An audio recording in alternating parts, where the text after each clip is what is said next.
Good morning students. बेटा हम पढ़ रहे थे हाइट एंड डिस्टेंस, और हाइट एंड डिस्टेंस में क्लास 10th का मैं आपको करा रहा था एक्सरसाइज 9.1, और उसके मैंने क्वेश्चन 13 कंप्लीट करवा दिए हैं आपको। ठीक है, क्वेश्चन नंबर 14 देखते हैं एक बार। क्वेश्चन नंबर 14 में उसने कहा है, देखो एक बार क्वेश्चन नंबर 14 में कहा है, a 1.2 metre tall girl sports a balloon moving with the wind in a horizontal line at a height of 88.2 meter from the ground.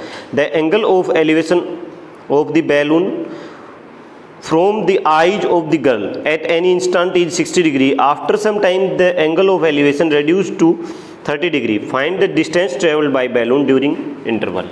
देखो उसने फिगर भी दी है बेटा हमें। उसने ये कहा है कि ग्राउंड लेवल से ना, ग्राउंड लेवल से 88 मीटर यहाँ पे बना 88.2 मीटर हाइट पे एक बैलून उड़ रहा है। ठीक है, एक लड़की है जिसकी हाइट 1.2 मीटर है। हाइट कितनी है? 1.2 मीटर है। और बैलून की हाइट कितनी है बेटा? 88.2 मीटर। और इसकी हाइट से इस बैलून के साथ जो एंगल ऑफ एलिवेशन बन रहा है ना, वो कितना बन रहा है? वो बन रहा है बेटा 30 डिग्री। कितना बन रहा है? 30 डिग्री, 30 डिग्री। फिर कह रहा है कि ये हवा के साथ ये बैलून है ना हॉरिजॉन्टल लाइन पे ऐसे और आगे बढ़ गया, यहाँ तक चला गया। फिर जो इसकी आइज के साथ और इसका जो एंगल ऑफ एलिवेशन बनेगा वो कितना बनेगा बेटा? इसको 88.2 को मैं यहाँ लिख देता हूँ, 88.2 मीटर। फिर जो एंगल ऑफ एलिवेशन उसने कहा है वो कितना बना है? ये एंगल उसने कहा है, सॉरी ये एंगल 60 डिग्री का है, 60 डिग्री इंस्टेंट पे जो बन रहा है 60 डिग्री, और ये कहा है कि 30 डिग्री बना है। ठीक है, तो उसने पूछा है कि ये जो इंटरवल उसने कवर की है, ये जो डिस्टेंस कवर की है ना, ये बता दो आप कितनी। तो ये डिस्टेंस इस डिस्टेंस की इक्वल है कि नहीं है? ठीक है, अब देखो ये लड़की की लंबाई होगी, और ये जो टोटल लेंथ थी ना, ये थी बेटा कितनी? 88.2 मीटर, 88.2 मीटर। ठीक है, अब 1.2 मीटर हाइट किसकी है? लड़की की है। 1.2 मीटर ये लड़की की है, और एंगल ऑफ एलिवेशन कहाँ से बन रहा है? उसकी आंख से। तो जो हाइट है लड़की की वो तो किसी काम की नहीं है। ठीक है, तो 88.2 में से जब हम घटाएंगे 1.2 मीटर तो कितना बचेगा अपने पास? 87 मीटर बचेगा। यानी ये जो हाइट है बेटा अपने पास यहाँ तक की, ये कितनी है? 87 मीटर है। और ये 87 है तो ये भी कितनी है बेटा? 87 मीटर। समझ आ गई बात? 87 मीटर ये बात क्लियर है? अच्छा, अब दोनों ट्रायंगल के अंदर दो ट्रायंगल बन रही हैं, नाम दे लेते हैं ABCDE। अब दोनों ट्रायंगल देखो एक बार, ABC, एक ट्रायंगल देखो ABC, और एक ट्रायंगल देखो DBE। दोनों ट्रायंगल के अंदर एक साइड हमें दी है, और वो साइड क्या है? इक्वल है कि नहीं है? 87 मीटर है। तो यहाँ से हम एक साइड दे दी तो दूसरी साइड निकाल सकते हैं कि नहीं निकाल सकते हैं? परपेंडिकुलर उसने दे दिया है। हमें किस पे काम करना है बेटा? बेस पे काम करना है। हमें एक बार तो इस ट्रायंगल का बेस चाहिए है, एक बार पूरा बेस चाहिए है। अगर ये पूरा मिल गया और ये मिल गया तो पूरे में से ये घटा देंगे तो बच जाएगा अपना जो टाइम उसने, सॉरी जितनी डिस्टेंस बैलून ने कवर की है वो डिस्टेंस बच जाएगी। ठीक है, यही हमें चाहिए है, तो इसी पे काम करेंगे। तो पहले मैं ट्रायंगल लेता हूँ बेटा, कौन सी? पहले ट्रायंगल लेते हैं ABC। इन ट्रायंगल ABC में जो एंगल ऑफ एलिवेशन दिया है बेटा वो कितने डिग्री का दिया है? 60 डिग्री का। और 60 डिग्री के सामने वाली साइड का रेशियो क्या होता है? √3। तो √3 यूनिट की वैल्यू है वो कितनी बेटा? 87 मीटर है। कितनी है? 87 मीटर है। तो एक यूनिट की वैल्यू कितनी आ जाएगी? ऊपर कितनी यूनिट बचेगा? ये 30 डिग्री, और 30 डिग्री के सामने का रेशियो क्या होता है? 1 यूनिट। तो 87 बाई कितना हो जाएगा? √3 मीटर। अब इसको सोल्व करेंगे तो 87 बाई √3 इंटू में √3 और डिवाइड बाई √3। ठीक है, रूट हटाने के लिए न्यूमरेटर और डिनोमिनेटर दोनों को √3 से मल्टीप्लाई कर देंगे, तो यह आ जाएगा बेटा 87 इंटू में √3 डिवाइड बाई 3, काट के आ जाएगा कितना? 29 √3 मीटर, 29 √3 मीटर। ठीक है, यहाँ तक समझ आई है बात? अब बेस अपना कौन सा आ गया? ये आ गया, ये वाला बेस आ गया, BC आ गया अपने पास। कितना? 29 √3 मीटर आ गया, BC 29√3 आ गया। अब बड़ी ट्रायंगल को यूज करता हूँ, बड़ी ट्रायंगल में 88.2 में से मैंने घटाया था 1.2 तो आया था 87, ठीक है। अब मैं बड़ी ट्रायंगल करता हूँ use in triangle DBE। DBE में देखो एक बार, इसमें एंगल ऑफ एलिवेशन कितना बना 30 डिग्री, और 30 डिग्री के सामने वाली साइड का जो रेशियो है वो कितना है 1 यूनिट, कितना है 1 यूनिट, और 1 यूनिट की वैल्यू कितनी बेटा 87 मीटर है। हमें चाहिए कौन सा बेस, तो बेस अगर ये 30 डिग्री है तो ये कितना है 60 डिग्री, और 60 डिग्री के सामने वाली साइड का रेशियो क्या होता है √3 यूनिट। √3 यूनिट, 1 यूनिट की वैल्यू 87, तो √3 यूनिट की वैल्यू 87 इंटू में √3 मीटर। यहाँ तक कोई दिक्कत है तो बताओ। अब ये भी हमें पता चल गया कि ये साइड कितनी है 87 √3 मीटर है, पता चल गया है। अब हमें निकालना क्या था, हमें तो CE निकालना है, ठीक है। तो CE कैसे आएगा बेटा अपने पास, CE आएगा कैसे BE माइनस में क्या BC, और BE कौन सा है अपने पास, बड़ी ट्रायंगल के जो बेस है वो है ये रहा BE, और BC कहाँ पे है BC ये रहा, ठीक है 29√3।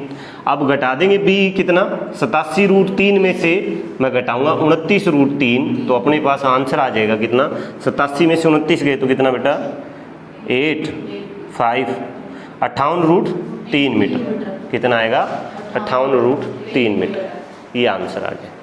कंपटीशन वाले तरीके से तो क्वेश्चन हो गया है सो, ठीक है। अब इसको जनरल मेथड से देख लेते हैं क्वेश्चन को एक बार।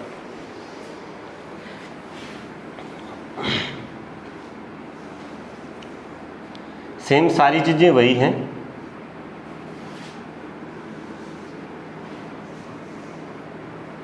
देखो वही चीज बेटा, अगर उसने दिया है angle of elevation with the eyes of girls, लड़की की आंख के साथ एंगल ऑफ एलिवेशन दिया है, तो लड़की की हाइट किसी काम की नहीं है, उसने टोटल हाइट दी है, ठीक है कितनी 88.2 मीटर। 88.2 में से 1.2 घटाएंगे तो जो हाइट ऑफ बिल्डिंग रहेगी वो बचेगी ना, ठीक है कितनी 87 मीटर। अगर ये 87 मीटर है तो बेटा ये भी कितना है 87 मीटर है, क्योंकि उसने हॉरिजॉन्टल लाइन पे कहा है कि बैलून मूव कर रहा है, हॉरिजॉन्टल लाइन पे एक सीधी रेखा पे क्या कर रहा है बैलून मूव कर रहा है, तो यहाँ से यहाँ तक एक सीधी रेखा पे गया है, ठीक है। तो यानी ये जो दूरी है वो इसके इक्वल होगी, समझ आ गई बात, ये 87 तो ये भी 87। अब मैं ट्रायंगल यूज करता हूँ इन ट्रायंगल ABC। ABC में क्या मुझे दिया क्या है परपेंडिकुलर, और निकालना क्या है बेस। परपेंडिकुलर अपॉन बेस क्या होता है tan थीटा, और थीटा की वैल्यू कितनी है बेटा 60 डिग्री, और tan 60 कितना होता है परपेंडिकुलर, इसमें है मेरे पास AC, और बेस क्या है बेटा BC, ठीक है। और tan 60 की वैल्यू क्या होती है √3। अब AC कितना दिया है 87, और BC मुझे निकालना है, और इक्वल टू आ गया √3/1, तो यह आ जाएगा यहाँ से बेटा BC की वैल्यू अपने पास कितनी आ जाएगी, BC आ जाएगा BC इंटू में √3, और इक्वल टू आ जाएगा 87, तो BC की वैल्यू आ जाएगी 87/√3। ये 20 को सोल्व करेंगे तो √3 इंटू में √3 डिनोमिनेटर और न्यूमरेटर दोनों को √3 से मल्टीप्लाई, 87√3 डिवाइड बाई 3 कटेगा तो आ जाएगा 29√3 मीटर, ठीक है। अपने पास वैल्यू ऑफ BC आ गई बेटा कितना 29√3 मीटर, ठीक है। अब मैं ट्रायंगल यूज करता हूँ इन ट्रायंगल DBE में। DBE में मैंने देखा कि दिया क्या है बेटा मुझे परपेंडिकुलर, और निकालना क्या है बेस। परपेंडिकुलर क्या है मेरा DE है, और बेस क्या है BE है। अब परपेंडिकुलर दिया है मुझे कितना 87, और BE मुझे निकालना है, और ये किस रेशियो के इक्वल होता है परपेंडिकुलर बेस tan थीटा, और थीटा की वैल्यू कितनी है 30 डिग्री, तो ये हो जाएगा बेटा 87/BE, और tan 30 की वैल्यू कितनी 1/√3, तो यानी BE की जो वैल्यू आएगी वो कितनी आ जाएगी 87 इंटू में 3 मीटर, 87√3 मीटर। हमें चाहिए क्या था CE चाहिए था क्या distance covered by balloon, cover by balloon, ठीक है वो क्या है CE है, और CE कैसे आएगा BE माइनस BC, और BE कितना है बेटा अपने पास BE है 87 √3 और माइनस में BC कितना है बेटा अपने पास 29 √3, तो ये कितना आ जाएगा अपने पास 87 √3 58 √3 मीटर। ये जनरल मेथड है बेटा क्वेश्चन को करने का क्लास 10th के लिए। ठीक, कर दोगे? इजी है। ठीक है बेटा, क्वेश्चन नंबर 14 हो गया है कंप्लीट। अब देखो क्वेश्चन नंबर 15।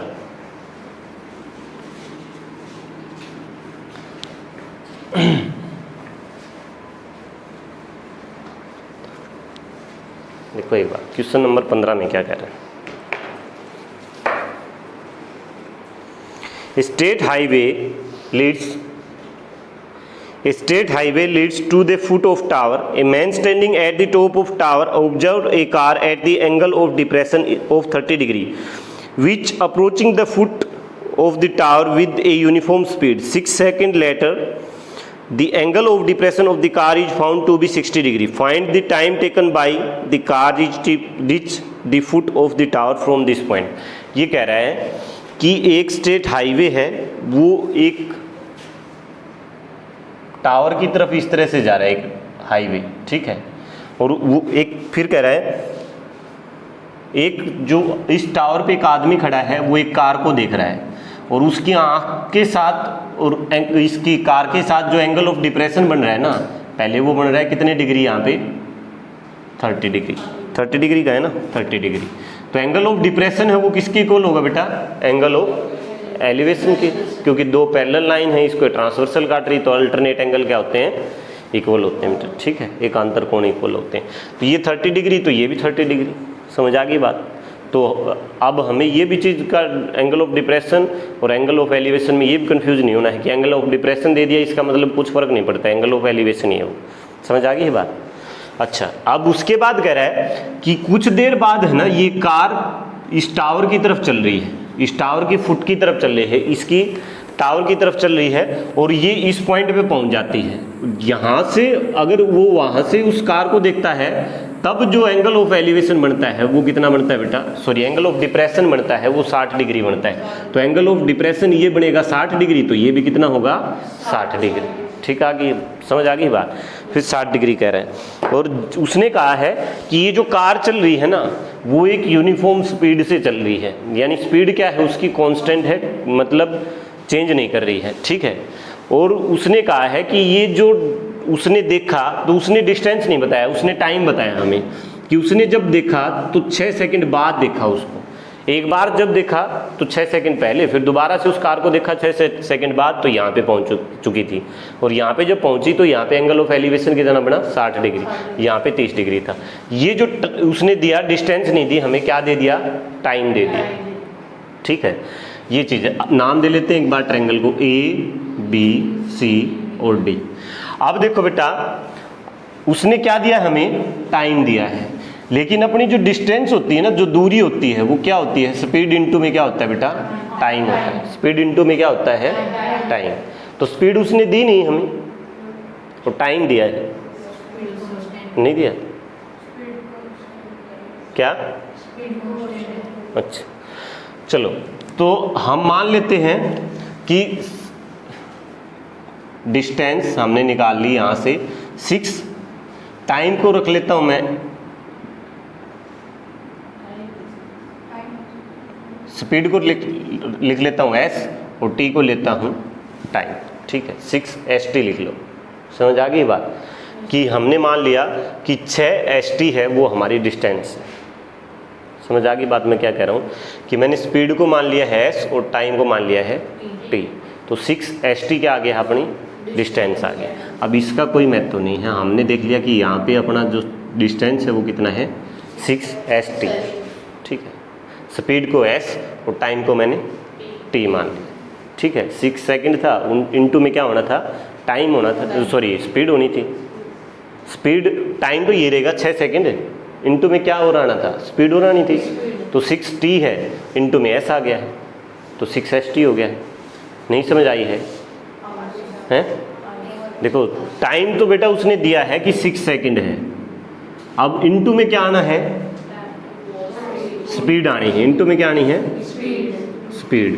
तो मैंने स्पीड को मान लिया कि s है और टाइम को मान लिया कि t है, तो इस सेकंड को मैंने t में कन्वर्ट कर लिया है, स्पीड को s में कन्वर्ट कर लिया है, ठीक है, st 6st, या और कुछ दोनों स्पीड टाइम या ts लिख लो, चाहे ts लिख लो, टाइम 6 सेकंड क्या है टाइम, और s स्पीड को s से डिनोट कर लो। अब कोई दिक्कत है, इसको ts कर लो, 6ts, ठीक। अब कोई दिक्कत है पक्का। 6 क्या है, 6 सेकंड क्या है हमारे पास टाइम है, तो 6 के मैंने 7 मिनट टाइम के लिए t लगा दिया और स्पीड के लिए s लगा दिया, ठीक है। तो ये मेरी आ गई डिस्टेंस बेटा, ठीक। अब देखो, अब मुझे चाहिए क्या है, मुझे ये चाहिए है कि उसने ये दूरी कितने समय में कवर की, ये पूछा है उसने कितने समय में कवर की। तो मैं पहले ट्राई करूंगा कि मैं डायरेक्ट समय ही निकाल लूँ, ठीक है। अब मुझे पता है कि ये साइड है ना, ये दो ट्रायंगल के अंदर कॉमन है, दो ट्रायंगल बन रही है अपने, दोनों के अंदर ये साइड कॉमन है, तो मैं इसका यूज करूंगा पक्का, ठीक है।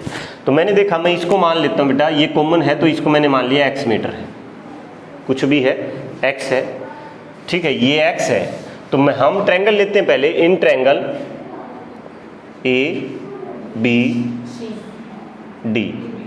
ABD में ये 30 डिग्री बन रहा है, तो 30 डिग्री के सामने की साइड का रेशियो क्या होता है बेटा 1 यूनिट, और 1 यूनिट की वैल्यू कितनी आ गई बेटा x।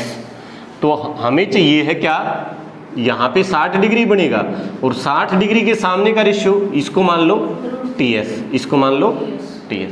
तो इसके सामने का जो रेशियो बनेगा वो कितना बनेगा बेटा 3 यूनिट, और 3 यूनिट की वैल्यू क्या आएगी 6TS प्लस में क्या TS, 6TS प्लस में TS, ठीक है। अच्छा, यहाँ इसको x मान लो मत, 1 यूनिट की वैल्यू यहाँ से निकाल लो, √3 यूनिट की दे ही रखी है उसने, √3 की दे रखी है हमें, तो 1 यूनिट की निकाल लेंगे, मानना क्यों, और इसी साइड का हम यूज करेंगे। तो मैंने 1 यूनिट इज इक्वल टू क्या होगा मेरा यहाँ से बेटा, ये होगा 6TS प्लस में TS और डिवाइड बाई √3, ठीक है, 1 यूनिट आ गया। मैं इसी को कॉमन निकाल यूज करके, इसी साइड को कॉमन यूज करके, इक्वल यूज करके, और फिर मैं वैल्यू निकाल दूंगा TS की, ठीक है, क्या टाइम लगेगा, समझ आ गई ये बात। आप देखो दूसरी ट्रायंगल यूज करते बेटा ACD, इन ट्रायंगल ACD में मैंने देखा कि ये जो साइड दी है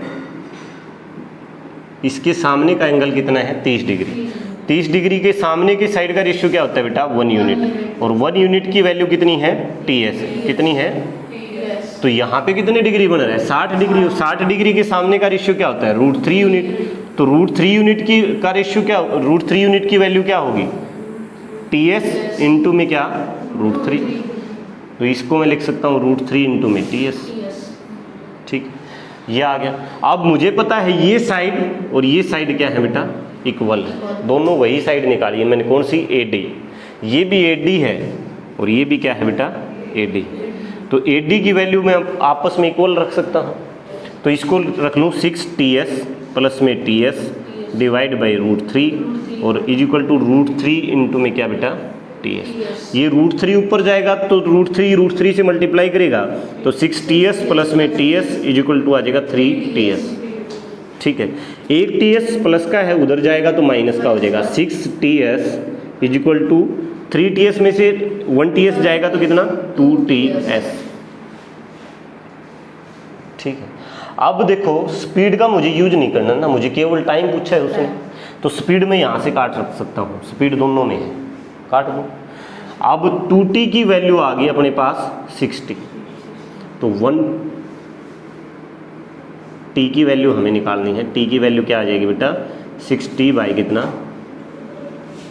2 से कट जाएगा 3 पे, तो वैल्यू आ जाएगी 3t, यानी यहाँ से यहाँ तक उसको टाइम जो लगेगा वो 3t या 3 सेकंड लगेंगे, ठीक है। t को मैंने सेकंड को t मानना था ना, तो 3 सेकंड लगेंगे, आंसर 3 सेकंड लगेंगे यहाँ से, समझ आ गई बात। या फिर है ना है, चलो अब तो जो करा दिया है वो करा दिया है, कोई बात नहीं है, कंपटीशन वाले नज़रिए से ऐसे करना।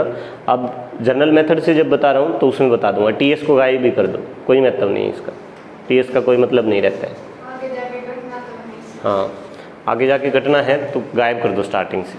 समझ आ रही है बात? हैं? हाँ छोड़ दो। देखो एक बार फिर से कराता हूँ एक बार क्वेश्चन को। टीएस का कोई महत्व नहीं है। ये टाइम दिया था ना 6 सेकेंड, और हमें टाइम ही पूछा है, ठीक है, तो कोई दिक्कत नहीं है, इसको x मान, बस बात खत्म, ठीक है। इस टाइम को x मान लो कि यहाँ से यहाँ तक टाइम लगेगा वो x लगेगा।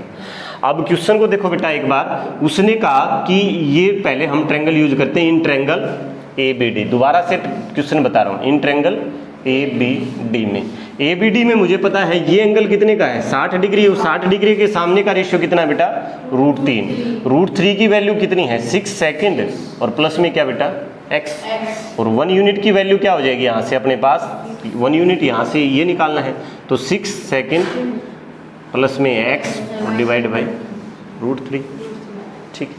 अब दोबारा से मैं यूज करता हूँ ट्रायंगल, इन ट्रायंगल ACD में। अब ACD में मुझे पता है ये एंगल कितने डिग्री का है 30 डिग्री का, और 30 डिग्री के सामने की साइड का रेशियो क्या होता है 1 यूनिट, 1 यूनिट की वैल्यू कितनी है x, तो √3 यूनिट की वैल्यू कितनी हो जाएगी, √3 यूनिट की वैल्यू क्या हो जाएगी x इंटू में कितना √3, तो √3x आ जाएगा।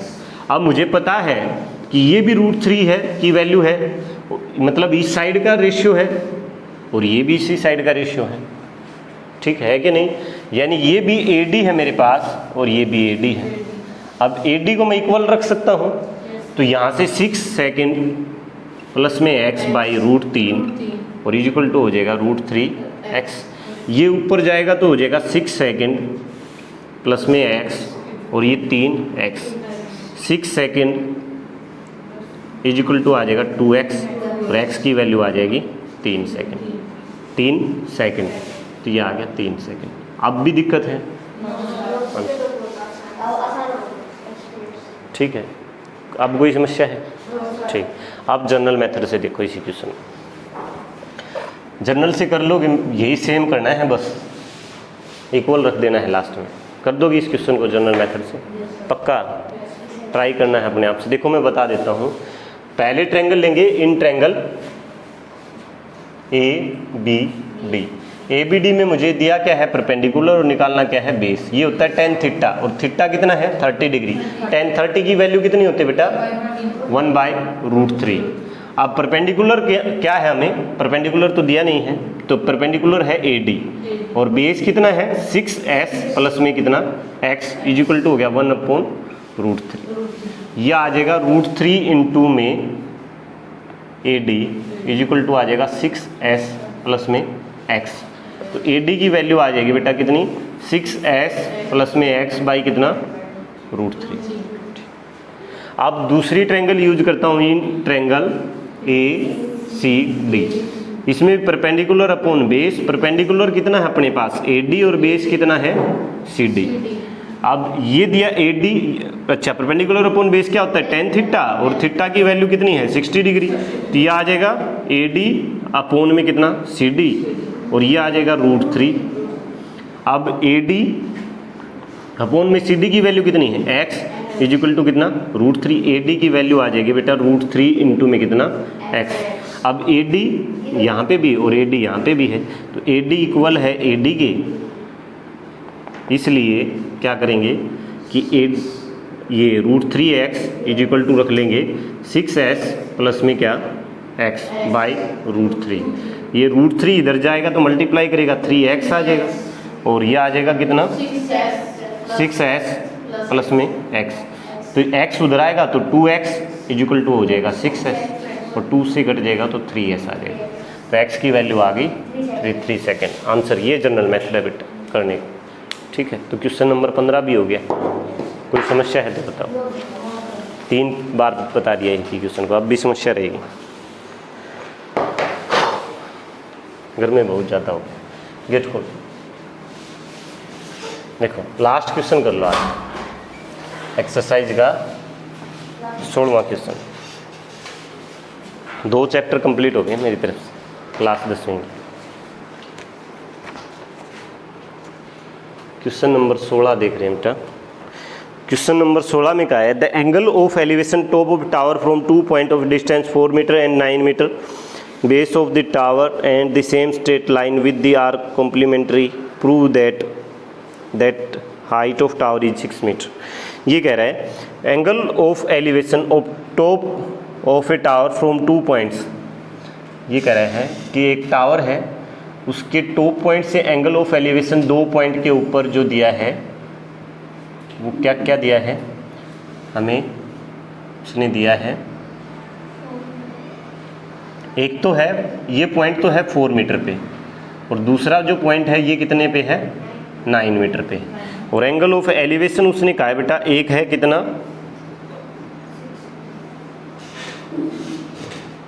अच्छा एंगल दिया ही नहीं। The angle of elevation top of tower from 2 points at a distance of 4 metre and 9 metre from the base the tower and in the same straight line with are complementary, straight line with it are complementary. Angle का है complementary हैं दोनों, तो complementary का मतलब क्या होता है कि दोनों एंगल का सम है वो कितना है 90 डिग्री। इसका मतलब क्या है कि बेटा ये एंगल अगर थीटा है तो ये कितना है 90 घटा थीटा है। जब दो एंगल का सम क्या है थीटा है, मैं एक बार नाम दे लेता हूँ इस ट्रायंगल को ए बी सी और डी। अगर angle B plus angle D angle C is equal to 90 degree है बेटा, तो एंगल बी कितना होगा 90 घटा, और एंगल सी को मैंने मान लिया कि एंगल सी है वो कितना है थीटा है, तो एंगल बी क्या होगा 90 घटा थीटा, थीटा इधर जाके माइनस में हो जाएगा। तो यहाँ पे ये थीटा मानना तो ये 90 घटा थीटा है।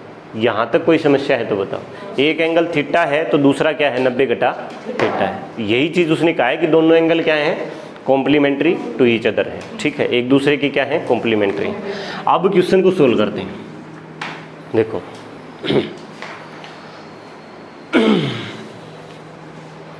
उसने कहा बेटा हमने देखा यहाँ पे हमारे पास कॉमन साइड क्या है AD, और उसने हमसे पूछा क्या है, हमें यही प्रूव करना कि AD है ना वो 6 मीटर है। ये हमें प्रूव करके दिखाना है कि AD क्या है 6 मीटर। अब मैं क्या करूँगा, अब पहले मैं ट्रायंगल यूज करता हूँ बेटा, छोटे वाले यूज कर लो एक बार, ठीक है।